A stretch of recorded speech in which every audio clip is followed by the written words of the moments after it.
We finished last video with a busted radiator, but today I'm gonna show you how to replace it. This is specifically on a 3000 GT, but it's pretty much the same thing on all cars. Wait until your car has cooled down and there's no pressure in this hose or you will die. Start by removing the upper radiator hose.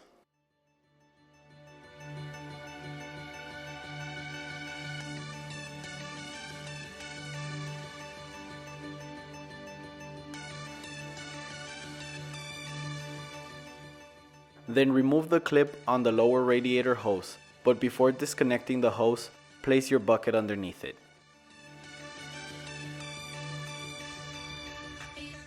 I guess I couldn't find the smaller one and that's why I got this, but there we go. Not a single drop spilled like always.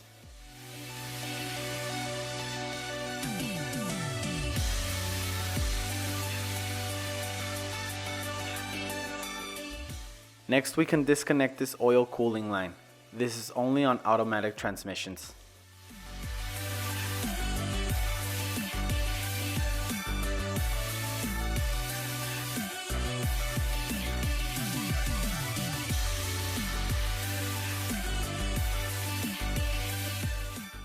Disconnect this oil cooling line as well and put it off to the side.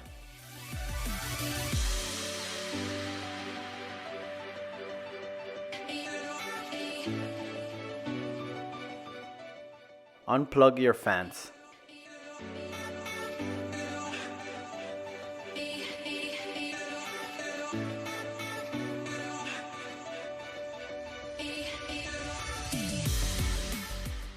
Remove the radiator brackets held on by 4 12mm bolts.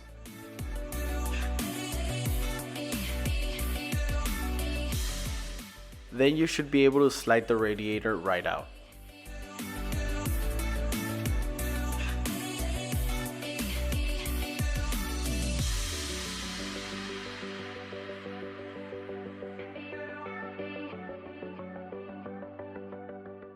Remove the 10mm bolts holding the oil cooling line in place and remove the line. We're gonna install this in the new radiator.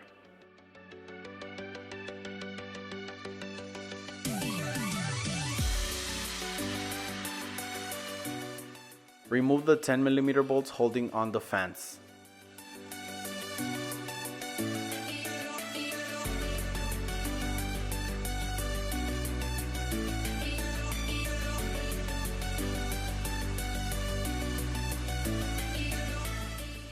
Remove the fans.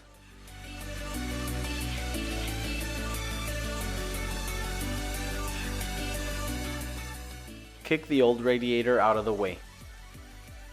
We can now install the fans on the new radiator. Thread them by hand first to avoid cross-threading them, and to align the fans correctly.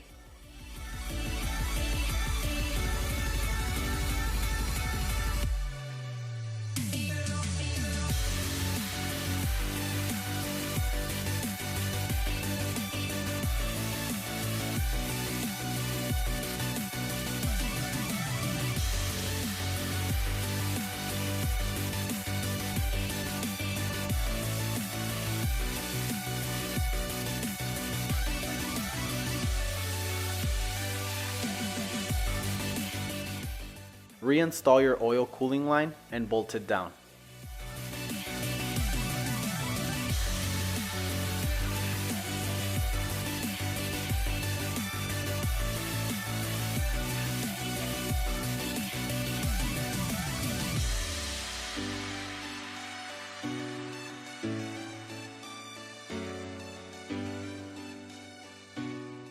Tighten down all of your bolts.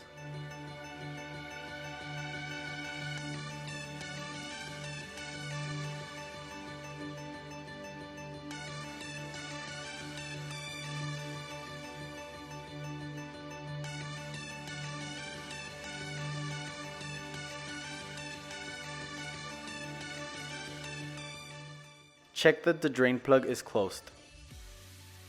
Remove this cap. We are gonna sit the radiator in these two holes.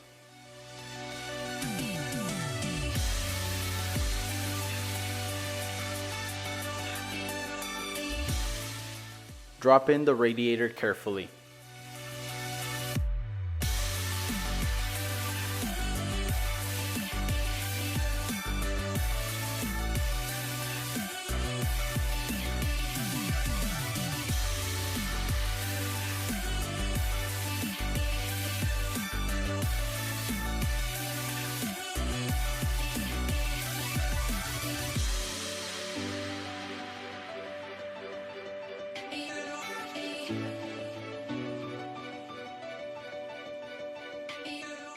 Install your radiator brackets.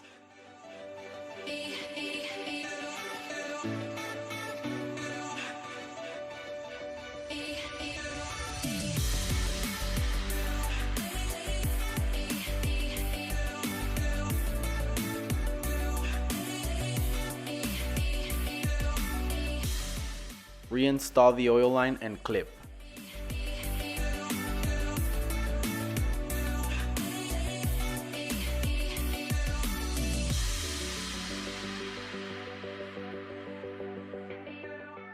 Plug in your fans.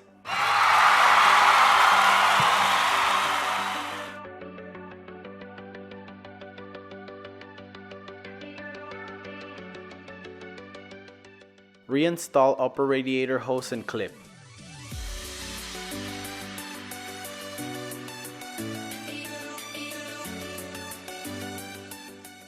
Reinstall this oil line and clip.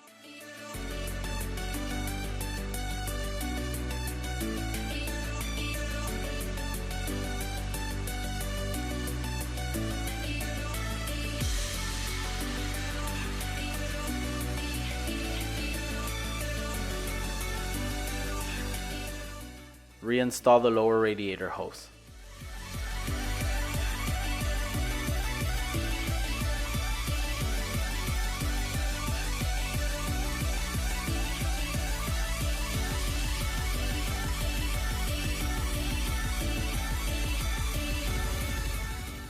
Install this drain hose on your new radiator.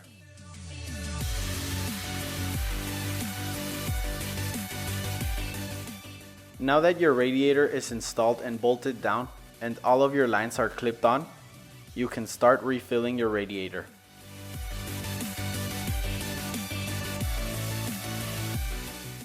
Your funnel may get full quickly because there's air trapped in the system. What I like to do is to burp out the air by squeezing the radiator hose.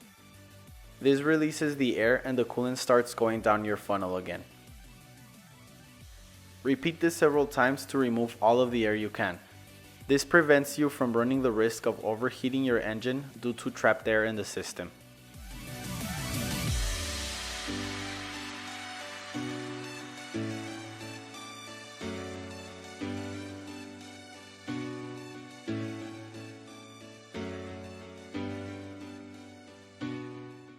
Reinstall the cap.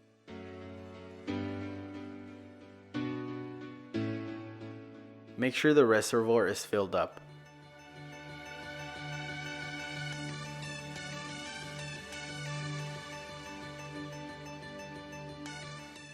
And once you are done, go for a 5 to 10 minute drive max while keeping your eye on the temperature gauge. Take coolant and water with you just in case. When you are back from your drive, check your reservoir level again. It may have gone down. Also check your transmission fluid level. Don't remove the radiator cap until the engine is cold. Once the engine has cooled down, check the coolant level. If everything is topped off, then you're done.